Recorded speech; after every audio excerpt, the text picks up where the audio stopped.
Well, now we're doing question 7 on section 4E, and we need this tax table, and that's on your worksheet. Actually, there's 2 of those identical ones on your worksheet, and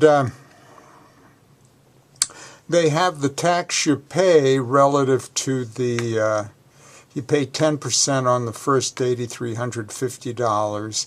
See, it's a graduated tax, and then 15% on the next interval from $8,350 to $33,950, and then 25% on the next interval starting at $33,950 and going up to $82,250 and so on.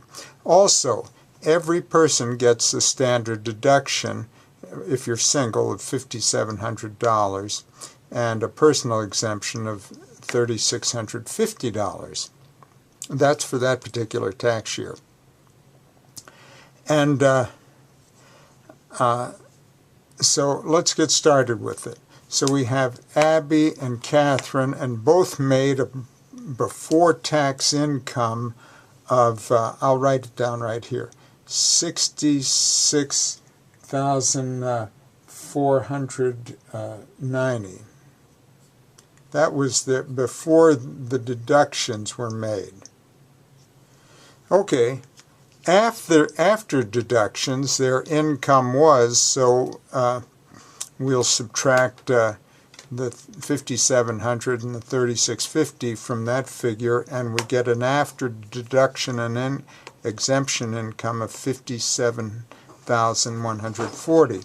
But now let's go through the taxes. So Abby has to pay FICA, which is going to be 0.076 times that $66,490, her total wages before deductions, and the product of 0.0765, and this value is $5,086, and that went to FICA to cover Social Security and Medicare. Then, on the first $8,350 of her earnings, she paid 10% of that amount to in income tax on that amount. On the next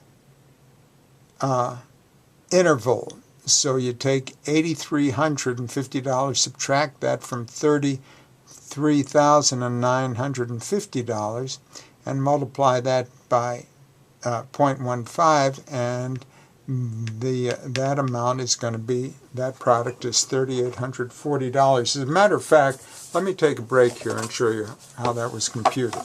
So for Abby, for the first interval, 0 to $8,350, she pays 10%. So 10% of that amount is $835. Then for the next interval, $33,950, we're going to subtract the $8,350, which she already paid taxes on, and multiply that difference by 0.15, and so that's where so she has to pay $3,840 on that interval of income. Now for the next interval of income, the total taxable earnings after deductions and so on was $57,140. So from that, we're going to subtract this $33,950, which she's already paid taxes on, and she's going to pay 25% of that difference in taxes, and that's going to be $5,798. So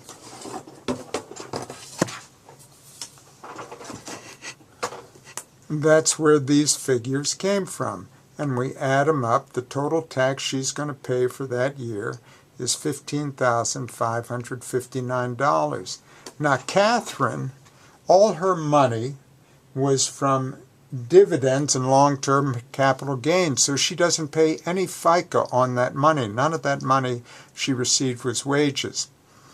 For the first, and if you look at the problem in the last sentence, it says for the 10% bracket and 15% bracket, Catherine doesn't, or anyone who's just their income is on dividends and long-term capital gains, things other than, in other words, investments, they don't pay any income tax on that in the 10% bracket or the 15% bracket, but then the 25% bracket, they pay 15% of the income in that interval towards taxes. So here's what we have. So Catherine's going to pay 15.15 times the difference between her income after deductions and exemption, 57,140,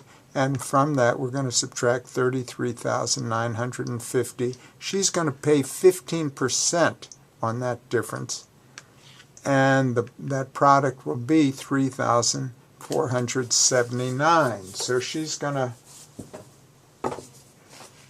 Catherine, making the same income as Abby, pays $3,479 for that year on taxes, whereas Abby pays $15,559 on taxes because Abby's money was from wages, whereas Catherine's was from investments.